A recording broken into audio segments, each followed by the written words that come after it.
Good morning, friends. Welcome to our YouTube channel CS Ansar. This is CS Tuti Mahajan.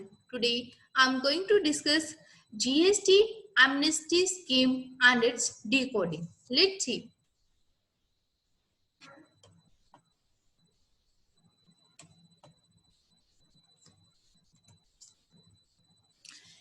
GST amnesty scheme 2021 and its decoding.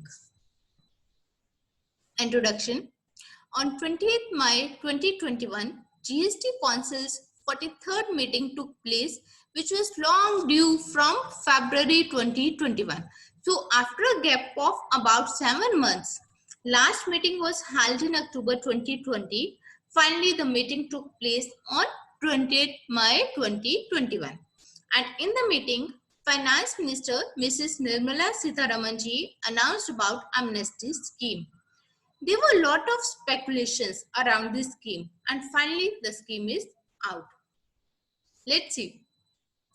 In GST contest, amnesty scheme aims to provide relief to taxpayers regarding late fees for pending returns. तो जो amnesty scheme आई है वो किसका relief दे रही है? Late fees, only for late fees. और late fees पे किस किसकी वो भी अभी हम देखेंगे. This scheme will remain valid from 1st June 2021 to 31st October 2021. So that means June, July, August 2021 के 3 months के लिए ये वाली जो scheme है वो valid रहेगी.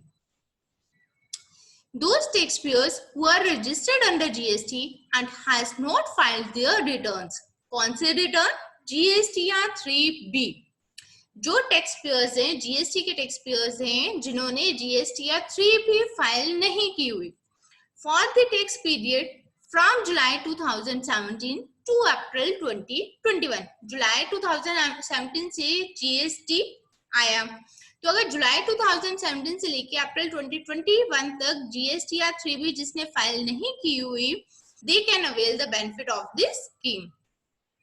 To provide relief to the taxpayers, late fees for non-furnishing form GSTR 3B has been reduced or waived. The late fees can now be maximum up to rupees 500, rupees 250 for CGST and 250 for SGST per return for the taxpayers who did not have any tax liability for the said tax periods. So that means जो जुलाई 2017 से लेके अप्रैल 2021 तक जो भी आपने GSTR 3B file करनी है, अगर उस केस में आपकी टैक्स लायबिलिटी निल है तो उस केस में मैक्सिमम कैपिंग पर रिटर्न आपकी क्या कर दी गई है? 500 rupees per return and rupees 1,500 for CGST and 500 for SGST per return for other taxpayers. Other taxpayers means जिनकी nil tax liability नहीं है, तो उस केस में जो कैपिंग कर दी गई है लेट फीस की 1000 पर रिटर्न कर दी गई है. The important point to be considered in mind is that the reduced rate of late fees would apply only if GSTR 3B returns for these tax periods are furnished between 1st June 2021 to 31st October 2021. तो जो amnesty scheme आई है उसमें आपको 3 months का period दिया गया. अगर 3 months के अंदर आप रिटर्न जीएसटीआर 3B को फाइल करते हो तो एमनेस्टी स्कीम के अंदर जो वेवर वाली फीस है वो वाली फीस आपकी एप्लीकेबल होगी. 500 और 1000 वाली फीस जो है लेट फीस एप्लीकेबल होगी पर return. The press release has not clarified anything about the taxpayers who have already paid the late fees along with the returns pending for the above periods. आपको पता है कि जैसे late fees इसकी GSTR 3B अगर आपकी नहीं गई है तो नेक्स्ट जीएसटीआर 3B आपको जब पे करनी है, फाइल करनी है, तो उसमें आपको टैक्स की पेमेंट करनी है. अगर कोई टैक्स के साथ कोई इंटरेस्ट की लायबिलिटी बनती है वो भी आपको पे करना है और प्लस लेट फीस आपको पे करनी होती है पर डे के अकॉर्डिंगली जो कैलकुलेट होती है. और जब तक आप उसकी लेट फीस नहीं पे करते हो तो आप जीएसटीआर 3B को फाइल नहीं कर सकते हो. तो उस केस में एमनेस्टी स्कीम आई है जिसके अंदर उन्होंने बेनिफिट दे दिया. सो लेट्स सी, जैसे अभी हमने इसके अंदर कैपिंग बोली है. लेट्स सी सपोज मान लो अप्रैल 2021 तक अगर किसी की 5 मंथ्स की जीएसटीआर 3B जो थी वो फाइल नहीं हुई थी, तो अदरवाइज आप देखोगे इनटू नंबर ऑफ डेज के अकॉर्डिंगली तो उसकी लेट फीस काफी ज्यादा बन जाती है. तो उस केस में अगर उसकी टैक्स लायबिलिटी नील है तो दैट मीन्स 500 पर रिटर्न, तो 5 रिटर्न्स के लिए उसकी बन गई 2500। और अगर उसकी टैक्स लायबिलिटी है तो 1000 पर रिटर्न और 5 रिटर्न्स के लिए उसकी बन गई 5000, उसकी 5 रिटर्न्स के लिए लेट फीस बन गई। तो उसको 5000 पे करके तो वो अपने जीएसटी या 3B को फाइल कर सकते हैं और उसको अपना जो जीएसटी का रिकॉर्ड है उसको ऑनलाइन कर सकते हैं। देन अब हम देखते हैं एमनेस्टी स्कीम तो आ गई, लेकिन क्या ये जो एमनेस्टी स्कीम आई है, जो इस प्रेस रिलीज के थ्रू एमनेस्टी स्कीम आई है, कितनी फेवरेबल है? तो कई सारे क्वेश्चंस आए हैं। एमनेस्टी स्कीम में पर्टिकुलरली लिखा गया है जीएसटीआर 3B। तो एक नेक्स्ट हम देखते हैं, is amnesty scheme available for GSTR 1? तो क्या जीएसटीआर 1 के लिए भी एमनेस्टी स्कीम ये वाली अवेलेबल है? No, simply no. The answer is no, क्योंकि उसके अंदर क्लियर कट लिखा गया है कि amnesty scheme that is available only for GSTR 3B। Next, is amnesty scheme available for GSTR 9 और 9C? 9 जीएसटीआर 9 और 9C की ड्यू डेट निकल चुकी है, उसके ऊपर भी आपके पर डे के अकॉर्डिंगली लेट फीस वहां पर चार्ज हो रही है।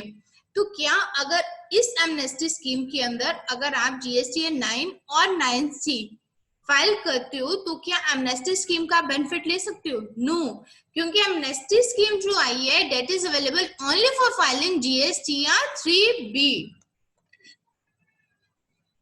Next, comparison with the last year. If you remind तो लास्ट ईयर भी सेम वे में एक एमनेस्टी स्कीम आई थी। Last year GST amnesty scheme was announced from July 2017 to January 2020। The late fees can now be maximum up to, उस last year के अंदर जो आई थी उसके अंदर क्या थी, कैपिंग की गई थी nil per return for taxpayers who did not have any tax liability and 500 per return for other taxpayers। जो उस टाइम पे nil थी आज उन्होंने 500 रुपीज कर दिए, जो उस टाइम पे 500 थी आज उन्होंने 500 ऐड करके 1000 की कैपिंग कर दिए। So that means amnesty scheme last year भी आई थी। लास्ट ईयर 2 कैप्स थी, अगर टैक्स लायबिलिटी नहीं है और अगर टैक्स लायबिलिटी है, नहीं है तो नील है, अगर टैक्स लायबिलिटी तो 500 पर रिटर्न। बट जो करंट ईयर के अंदर जो एमनेस्टी स्कीम आई है उसके अंदर उन्होंने क्या किया है, स्लैब तो सेम वे के अंदर रखी, टैक्स लायबिलिटी नहीं है, टैक्स लायबिलिटी है, टैक्स लायबिलिटी नहीं है तो इस बार कैपिंग कर दी 500 पर रिटर्न, और टैक्स लायबिलिटी है तो 1000 पर रिटर्न की कैपिंग कर दी। अब एक और पॉइंट, उन्होंने पोर्टल तो आपको ओपन कर दिया कि आप जुलाई 2017 से लेके करंट अप्रैल 2021 तक की जीएसटीआर 3B फाइल कर सकते हो और कैपिंग भी कर दी लेट फीस की। अब हम देखते हैं, non filer of GSTR 3B can avail ITC, is it okay? July 2017 let us suppose एक टैक्स पेयर है, उसने किसी भी वजह से, या उसके पास फंड्स नहीं है, या उसकी टैक्स लायबिलिटी नहीं बनती थी, या उसके पास फंड्स नहीं, किसी भी वजह से उसने अपने जीएसटीआर 3B जो है वो फाइल नहीं की है। तो अगर उसको लेट अस सपोज उसको कोई 17-18 फाइनेंशियल की जीएसटीआर 3B फाइल करनी है, तो क्या वो उस केस में आईटीसी ले सकता है? तो इसके लिए हम क्या करेंगे, ईयर वाइज देखेंगे। जुलाई 2017 के अंदर जीएसटी आया, सो दैट मींस 17-18, 18-19, 19-20, 20-21, तो 4 फाइनेंशियर्स हम लोगों ने जीएसटी के ऊपर वर्किंग कर ली, और अभी हम एट प्रेजेंट काम कर रहे हैं 2021-22 के अंदर। तो लेट अस सपोज उन्होंने एमनेस्टी स्कीम अवेलेबल करवा दी जुलाई 2017 से। अब हम देखते हैं कि अगर किसी ने जीएसटीआर 3B फाइल नहीं की तो क्या आज जीएसटीआर 3B को फाइल करते हुए they can avail ITC? Simply late fees pay करो और जीएसटीआर 3B को फाइल करो तो क्या आईटीसी अवेल कर सकते हो? The answer is simply no. अगर हम देखते हैं फाइनेंशियल 2017-18 के लिए, तो उस केस के अंदर जीएसटीआर 3B को फाइल करते हुए आप आईटीसी अवेल नहीं कर सकते हो, because the last date to avail ITC was 31 March 2019। Again, if we come for the financial 2018-19, the answer is simply no. because the last date again to avail the ITC for the financial 2018-19 was 20th October 2019. That is already gone. Again, if we will see for the financial 2019-20, the answer is again no, because the last date to avail the ITC was 20th October 2020. So that means अगर आपकी last date जो ITC avail करने की है वो निकल चुकी है, तो उस केस में अगर आज आप एट प्रेजेंट GST या 3B आप फाइल करते भी हो तो आप अपना ITC क्लेम नहीं कर सकते हो.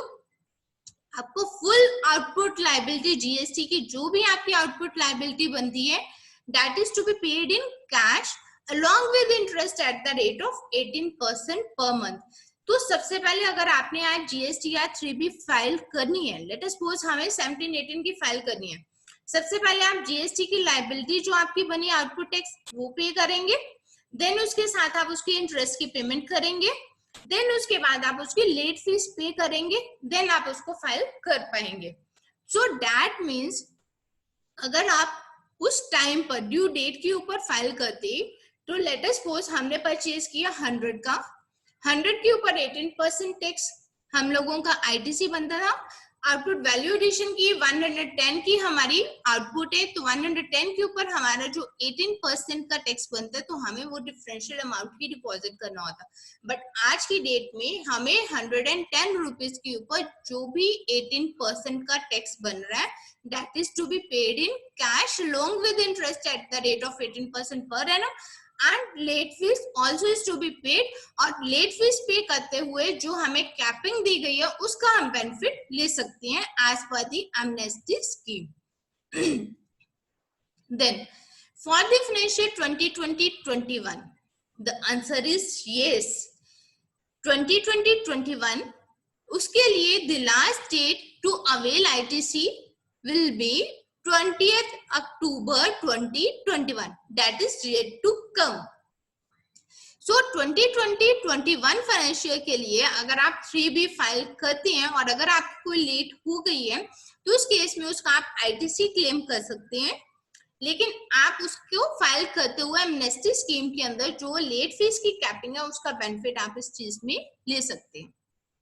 सो इस वे से जो एमनेस्टी स्कीम आई है, गवर्नमेंट ने आपको एमनेस्टी स्कीम दे तो दी है, बट ये कितनी बेनिफिशियल है, कितने टैक्स पेयर्स के लिए बेनिफिशियल है, that will depend upon case to case. क्योंकि अगर हम देखें GSTR 1 के लिए एमनेस्टी स्कीम नहीं दी है, GSTR 99C के लिए एमनेस्टी स्कीम नहीं दी है. अगर हम लास्ट ईयर से कंपैरिजन करें तो एमनेस्टी स्कीम के अंदर जो कैपिंग कर दी है उसकी लिमिट इस बार ज्यादा है. जो लास्ट ईयर नील थी इस बार उसका 500 है, जो लास्ट ईयर 500 था इस बार उसका 1000 पर रिटर्न है. और जो नॉन फाइलर ऑफ GST या 3B के हैं they cannot avail ITC if they are filing GST या 3B for the financial 2017, 18, 18, 19, 19, 20. अगर 3 साल के फाइनेंशियल के GST या 3B फाइल कर रहे हो तो आपको ITC नहीं मिलेगा. But if you are filing the GST या 3B for the financial 2020-21, yes, you can avail the ITC because the last date to avail the ITC is yet to come, that is 20th October 2021. So this is all for today. Thank you for watching this video. Please subscribe to our YouTube channel CS Ansar. Till then, keep following CS Tuti Mahajan CS Ansar. Thank you.